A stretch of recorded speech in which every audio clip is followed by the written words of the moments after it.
It's always been a tough industry, Huck, and it's always been a challenge. And you do have to have the hold on to the passion, and hold on to those good things, because there's a lot that can cause the issues behind the scenes. So it's almost like we got given a time to stop and breathe, and hopefully the road back is maybe a little bit more navigated. This is the Deep in the Weeds podcast. I'm Anthony Huckstep. Over the last year, we've talked to many people about taking time to reflect, shifting priorities, and finding themselves.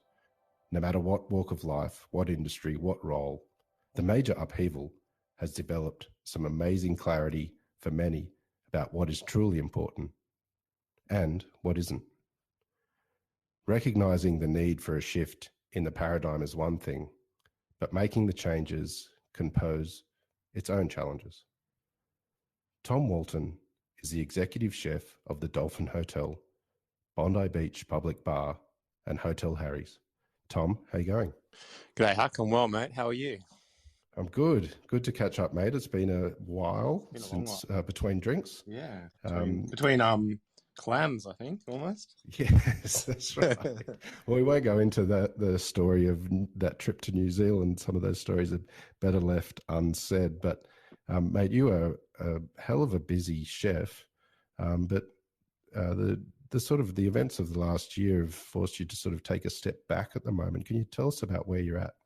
Yeah, well, I mean, I think like for a lot of us, and for you, I'm sure it's similar. It's life can just just drift and get out, or not drift, but just get out of control a bit, and things happen, and whether it's work, life, kids, everything like that. And I think what that the events of last year and did to a lot of people was kind of take breath. And I was we had the bucket list in our group. I was looking after about 4 venues. We'd opened quite a few. I had a third kid on the way, so I wasn't playing around. But but then those brakes got put on, and I suppose a lot of people talked about there was a silver lining where it made us stop and everything like that, and I really wanted to make sure I took that when things kind of did open back up, and I did a lot of thinking and soul searching and everything else. And I think having our third child as well was during, we had in July last year, which was, my wife was a little bit terrified when everything was going on, and it was, but, bringing someone beautiful new child into the world was an amazing thing. But it just made me look at time, and it's something I've always valued, but it can get away from you really quickly.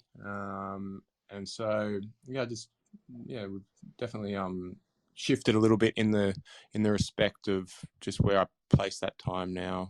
So I've tried to slow it down a little bit, take a little break, and just also continue on with some things that I suppose I've had passion for, still in the food world and the food scene, but just giving a bit more time to those things as well. So yeah. Take us back to that time. You sort of mentioned you're a hell of a busy person with multiple venues that are really big operations and a family to run as well. And you, as you mentioned, a third child during the pandemic. When all of that just stopped after, operating at such a high level, what sort of impact did that have on you?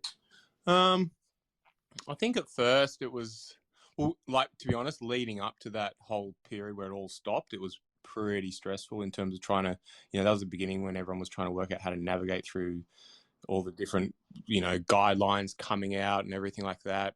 It was kind of that feeling of like, we wanted to stay open to make money, to employ people, to operate, but should we be open in the community? And because it was a really stressful time. So it was almost like a bit of a relief in a way, that there was kind of like, okay, like there was that relief at first. And then it was, all right, well, what's going to happen? How long is this going to last? But the concentration just went straight. We were having a baby in, a couple of months. So the concentration just went, all right, let's just, make the most of this time we have now, and, keep my wife unstressed for, you know, the pending birth and everything like that. So that was a major factor, and everyone kind of went into a bit of a hibernation. And yeah, I think we do what a lot of people do. We went back to some good old things, baked some bread. and, but, you know, we tried to, like, you know, we say find that silver lining. I mean, there was obviously financial and things to consider and implications of everything, but then there was also a lot of other things. I think some more creativity sprung from it. Some definitely gave space to things, which then allowed for other things to come in. And yeah, I think it was one of the main things that we really experienced at that time. We had also all these staff. We had, like, you know, half the hospitality industry was built off sponsored staff. So we had a lot of those guys wondering what they were going to do. You know, they weren't getting the support, you know, from the government. And so it was just, yeah, there's a lot of questions out. It was right at the beginning. There's so many questions, so many personally, professionally, in a management role, in a group, in a leadership role. But then, you know, you have to come back to your own life and home, and you've got so many questions there as well. So it was, you know, like I think that stoppage gave a bit of space to those things, and allowed a little breathing room as well. You've been in the industry for 2 decades now. You're still quite young, though, and taking on so much. You mentioned briefly that there were other passions in food that aren't necessarily in restaurants, and you've had time to think about those and exploring those. Well, what do they entail? So, I mean, I've always loved things. I mean, it's kind of been those things that have happened during the time of, you've had, you know, in the last 6 years, I mean, social media and the technology and the way we can reach people, inspire people, and, you know, grow as a community have all grown in themselves. And so I've had a passion for always teaching. I suppose that's always transitioned into the industry and, like, sharing things, and that's where I suppose you do become that in that leadership role, where you're in kitchens where you are teaching younger chefs and other chefs and apprentices, and you are leading people and inspiring people in that realm.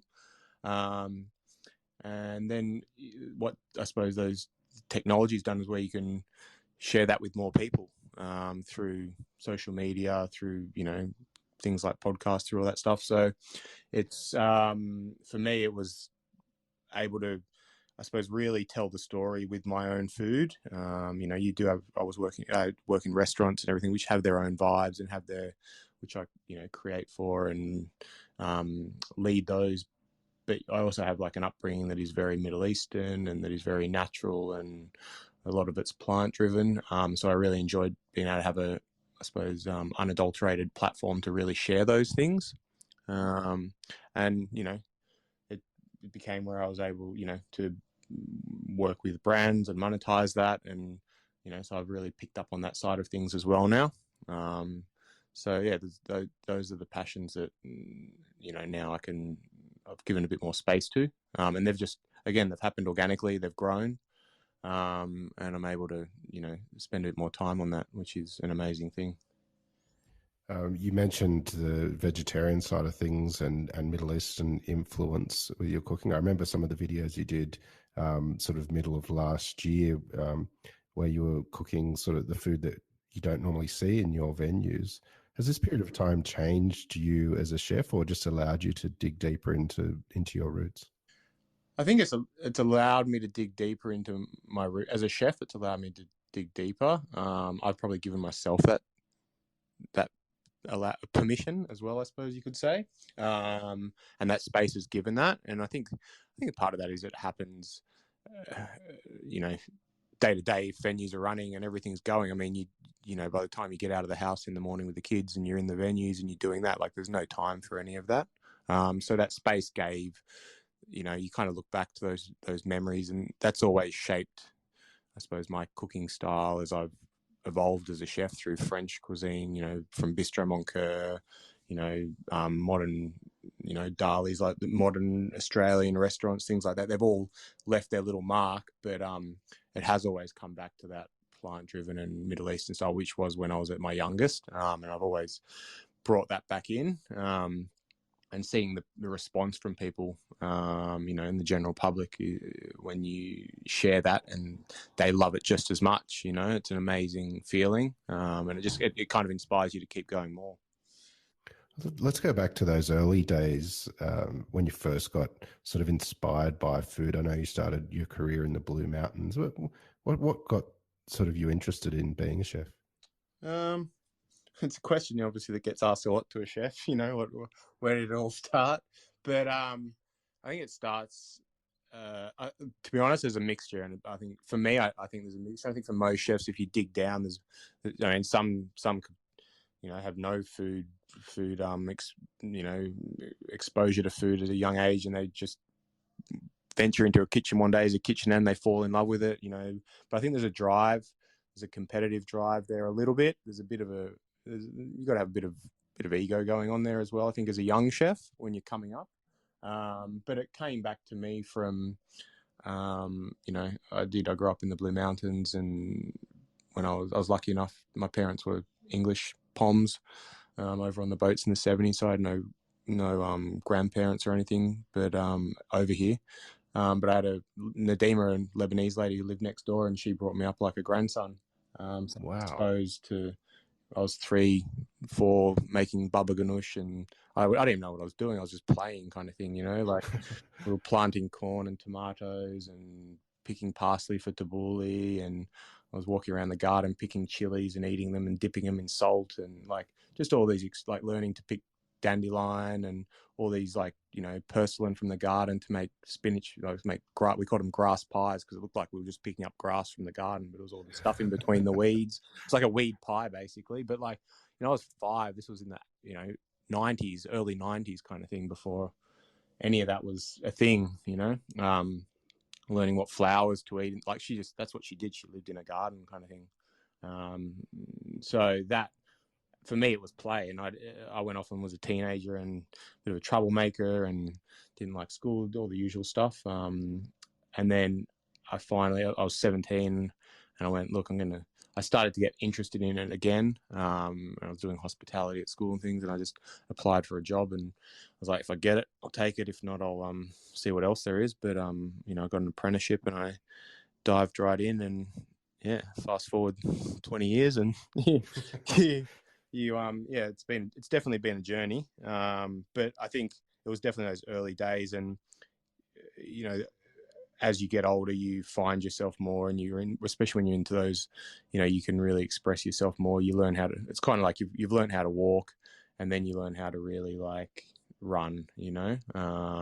You learn the skills, you learn the techniques, the foundations, and then you get into positions where you can, you know, you learn the emotive side of it a lot more, and how you can, you know, I suppose, you know, biggest experience for me was at Bistro Moncur, where it was more than food. It was like, it was the staff, the way you talk to it. That's where I suppose any ego that I had got knocked out of me in a lot of ways as a chef, because it became like you would hold the door for each other. It doesn't matter who you are. You'd make someone a coffee if they wanted one. Like, it was a very lovely experience behind the scenes, as well as what went on in the restaurant. And that came from, you know, came from Damien and the top. And you learn, you know, I held on to that from till now, really.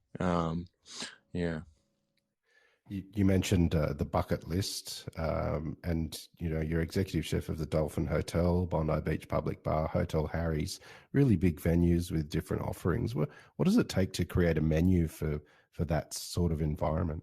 Well, I think, like, yeah, I mean, the bucket list, we had that for 10 years. Hopefully be opening it back up this summer, and we'll that was a learning experience, coming from 2 restaurants to massive all-day dining on the beach kind of thing. That was that was the first time I'd kind of gone to that level. And then, yeah, so you really have to, I mean, I suppose that's why, that's what's led me to go and slow down a little bit, because you are taking in a creative, you know, if you go down into the inside your brain, on the creative level your brain's operating at, you're definitely taking it away. You know, you're taking yourself out of it a lot, and you're going, what are these venues? What is the customer expecting to experience when they come in here? You know, and you're really digging deep there, and you've got to, you almost got to, switch in between those quite often, those thought patterns a lot. So you do get quite exhausted creatively from it. But it does take a lot. But that's what happens with over time as well. It becomes, you can kind of tap into that a lot quicker. But the biggest thing I think is to remember, for me in those roles, in those venues, is what we actually want to achieve in those venues. And ultimately it comes back to people feeling invited and welcomed and getting the experience they would expect in that venue and not trying to be anything that it's not, and that's the biggest thing I've learned in, I suppose, in hospitality is, if you're on the beach, what do you want to eat? What do you feel like? If you're in the, if you're in the Dolphin, if you're in inner city, Surrey Hills kind of thing, a little bit edgy, a little bit, what are you feeling? What do you want to eat? Why are you there kind of thing? Have you stumbled across it, or have you, then there's those experiences where people, they've already thought about, they love the place. They go there once a week. Before they leave home, they know what they're going to eat kind of thing. I think it's important to keep those kind of dishes and vibes always in the venues and on the menus, where people are, that's where you become that, I suppose, those long-standing hospitality institutions. Your food has always crossed different cultures and cuisines, and at its heart, it's always about quality produce, texture, color, but abundance and sharing. And it's a common thread through all of your venues. Do you think the food in the venues will change given the experience you've had in the last year? I mean, not so much. I mean, I think the challenge now in the industry is to, the way we operate, and the way diners operate as well now, and what people, what they want to experience, but what they'll pay for that experience and things like that. But I think everything evolves, and I think it needs to. I think when we reopen the bucket list, it'll be a different experience than the old bucket list, and that's something we've planned for, and we've already put in, in place in tenders and tender documents and things like that, where it's the bucket list 2.0. It's a little bit more shiny, a little bit more polished, but still has that Bondi feel to it. The original one was an original pop-up, that lasted for 10 years, which is an amazing thing. But that will evolve. And again, like, Harry's and Public Bar, they've evolved over the years as well. So I definitely think they will. But it's just, it's about being able to offer the experience to the customer, but being able to make, this is the business side of it as well, kind of thing. And it has to make sense at the back end. And I think that's been the biggest challenge and the biggest way things will change coming out of the events of last year and COVID and things like that, will be to make that all come together and add up, but still being an exciting venue for people to come and visit. You mentioned a bit earlier how you like to mentor and train younger chefs coming into the industry, and inspiring people is really important, just for your own, for yourself, and also for their careers moving forward. You're probably the fittest chef I've ever seen in my life. It scares me, some of your workouts that I've seen on social media, but you've sort of tapped into something with a bunch of chefs and challenging each other. Can you tell us about what's going on with this sort of fitness regime that you guys have? Mate, I think again, fitness has always been a big part of my life.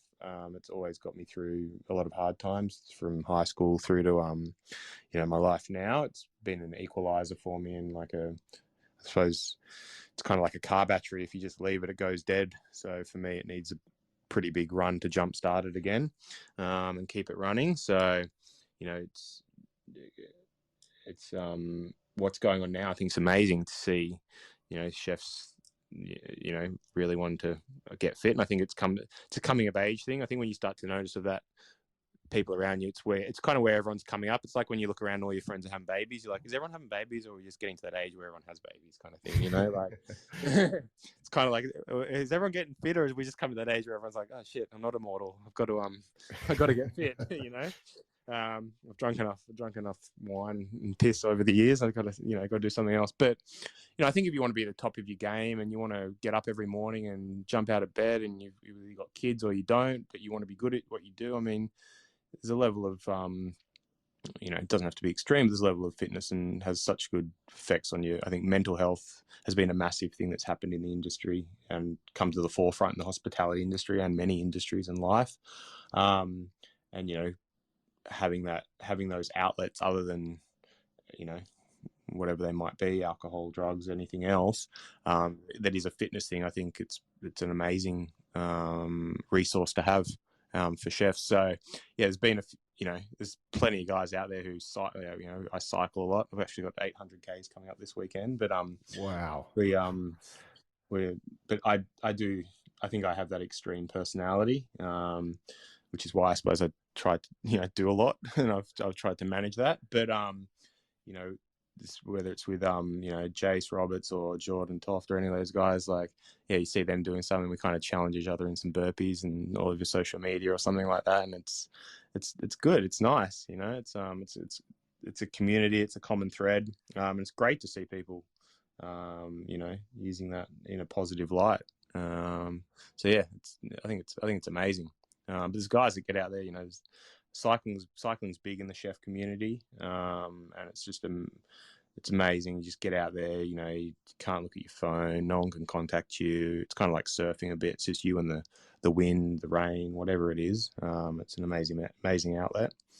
But yeah, I think it's awesome. Anyone that ever needs any inspiration, advice, or wants to go for a little trot anytime can always reach out to me on socials, and I'm always happy to motivate in any way.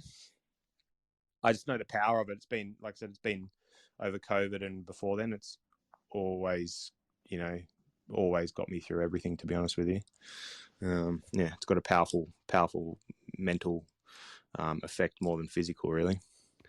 Given the impact of the last year and that yearning that you have for that work-life balance, how do you see the food industry and that sense of community and local moving forward, given what's just happened in the last year to the food industry?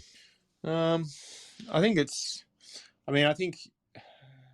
everyone's probably got a little bit more humble in the last year, if they weren't already, and a bit more supportive. I think from the public, I think they, whether it's, I think as a community as well, like from the bushfires through the pandemic, everyone's kind of, and Aussies do that well, I think, but everyone's kind of really come together a lot more. So I think it'll have a really positive effect. Yeah. So as a community, I think we will be, people, and I think it's happened also just through, to be honest, through technology, people are closer, they reach out more, they talk, as much as there was a bit of an antisocial thing with social, I think I've definitely seen it make things more social and more connected. And, people are happy to, I feel like people are happy to be more supportive, and, I think it's having positive effects, and it will continue to have that. You're currently on a sabbatical from your role, but no doubt still connected to what's going on, especially with the bucket list opening later this year. What does the next year or two look like for you? Will it be vastly different, your role, to what it has been? Yeah, it will be. There was a bit of a growth plan, which I've stepped out of, because I did want to, I was, going to take on 2 or 3 new venues, outside of those ones already. But the biggest thing is that I've, coming of age, and, you got 3 kids and a wife. Hospitality is it's a lifestyle. It's not a job. And so your family it's not just you doing it, your family does it with you. So I had to make that choice where I was that, my family won't be able to do this, because it does take a lot, and, I don't want to, these are some precious years, and I want to hold on to them. So you know, I want to be able to navigate that. So in the next couple of years, right, there's it's going to be interesting. We'll take it year by year at the moment, I think. No, we're, you know, we've been in Sydney for a long time. Whether we stay here, whether we move out. My wife's from Northern Rivers, you know, up in Mullum. So, you know, she's itching to get there. Half of Sydney's up there anyway. But yeah, we're, you know, whether it's wherever we are, yeah, like I love Sydney. I love Bondi. I'm connected in many ways through business and community. So I think, yeah, it'll definitely be in the hospitality space, but where that might be in 2 years might, you know, it's I think it's it's still a changing beast. You mentioned that hospitality is not a job, it's a lifestyle, and the family is along for the ride as well, and that has an effect on your decisions that you make.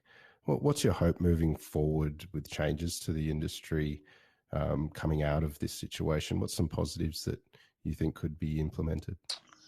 I think it's going to be it's a challenge. Like, this industry is built, like, I mean, so many industries are built on passion and time and, you know, giving that extra inch kind of thing. But I think, you know, not in a negative way, but I think COVID's made everyone be a little bit more selfish in a way, you know, in terms of like looking back at what they need and what they can do to balance that a bit more. You know, balance. You know, it's a funny word in terms of I think it's something you always. It's kind of like happiness. Sometimes you got to look and go, maybe it's already here, kind of thing, as opposed to I'm always chasing it. But it's, you know, I hope it has a positive effect. I think there's going to be half that's going to be make up for what we lost, and, you know, right back in it and gun ho. And then hopefully, you know, I think there'll be some, you know, and I know there's a lot of people in hospitality, and some sadly through closure of business, and some through their own choices have stepped away from it because it has, you know, was that last straw, you know, broke the camel's back kind of thing. But I think it'll make people look at their time a lot differently, you know, and I can only speak for myself here. But the challenge is that so many businesses are coming out of this with, you know, it's not the highest cash flow kind of industry, but they're coming out of this in a difficult space, and it's hard to. Like I said, it wasn't. There's a lot of, you know, there was trouble with, you know, there's a lot of fair work stuff happening in this industry before COVID that was kind of, you know, causing a lot of issues and things like that. So there's a few little things in there that I think need to straighten themselves out probably over the next decade. And there's not one answer to it, to be honest with you. It comes, you know, the hardest thing is that there's a whole lot of sponsored chefs that aren't even in the country, that the industry needs to grow again, if it is going to grow. Otherwise it's just going to be that people's forced hands side, where it's, you know, it's back into I suppose not the best space for everyone. So not trying to be too much of a downer on it, but it's it's always been a tough industry, Huck, and it's always been a challenge. Yeah. And, you know, you do have to have the hold on to the passion, and, you know, and hold on to those good things, because there's a lot that can cause the issues behind the scenes. And like I said, before COVID, the industry was already struggling for chefs. Then a lot of the workforce has left during it. Some have stepped away or been, you know, forced to step away, and then they're probably, you know, thinking about what they're doing. But, you know, and then there are a lot of businesses and groups expanding at the same time and taking, you know, there's opportunity out there. So it's almost like we got given a time to stop and breathe, and hopefully the road back is maybe a little bit more navigated. Because I know in my lifetime before COVID, it was kind of, I mean, there was a little financial crisis that we didn't really get that much of, kind of thing, but it was just up and up, you know. It was kind of, everyone, you just keep everything just keep growing and growing and growing, and every week everyone would be like, I mean, it is a good thing, it's an exciting thing to open venues and restaurants, but you're like, another one's opening, another one's opening, another one's opening. You're like, where are these guys finding chefs? Where are they coming from? Like, where's the staff coming from? Like, it was always a thing. And so I just think hopefully it'll be a positive and more well thought out track back for a lot of people and businesses and things like that. But it is a challenge as well. It's a low margin, challenging industry. So yeah. You mentioned that the bucket list will reopen in a new form. It's been around for a decade and a real institution in Bondi. What's exciting you about what's going to happen with that space? Well, it's given us, we took over an existing kind of business, and in 2011, first day of summer, I think it was, and basically gave ourselves a week and turned it over and opened as a pop-up. You know what I mean? So we didn't have, and then we're on our feet running, and then kind of did the rest of it behind. So this has kind of given us, we've done a lot of the work on the tender and architecture and even menu vibes and design like 6 months ago now. So we've had that space to really, we've got a shell. How are we really going to make this, big long lease, most iconic beach in Australia? So there's some, there's some cool things happening. We want to be able to service the beach better with a bucket list takeaway as well as the venue. A bit more, just a bit more, I don't know, kind of not sleeker, but holding on to that Bondi vibe, but just bringing those, I suppose, international kind of beachside venues into the fray as well there. So yeah, we'll be able to a lot more outdoor seating, still in a different part of the pavilion, but still in the pavilion. So better access to the park and everything like that. So it'll be really exciting. And yeah, just, like I said, we had a kitchen that we kind of just took over. We've redesigned in this kitchen. We'll have the opportunity to put in, raw bars, things like that. So yeah, it'll be kind of combining the bit of the old bucket list with where we want it to be in the next 10 years. Well, it sounds pretty exciting, mate. And it sounds like the changes in you could present something quite exciting as well for our food industry. Mate, loved catching up with you, Tom. Please keep in touch, and we'll talk again soon. Thanks, Huck. Appreciate it, man. You can take care. This is the Deep in the Weeds podcast. I'm Anthony Huckstep. Stay tuned as we share the stories of Australia's hospo community, suppliers and producers in search of hope during this pandemic. Special thanks to executive producer Rob Locke for making this all happen. Follow us on Instagram at Deep in the Weeds Podcast, or email us at podcast@deepintheweeds.com.au. Stay safe and be well.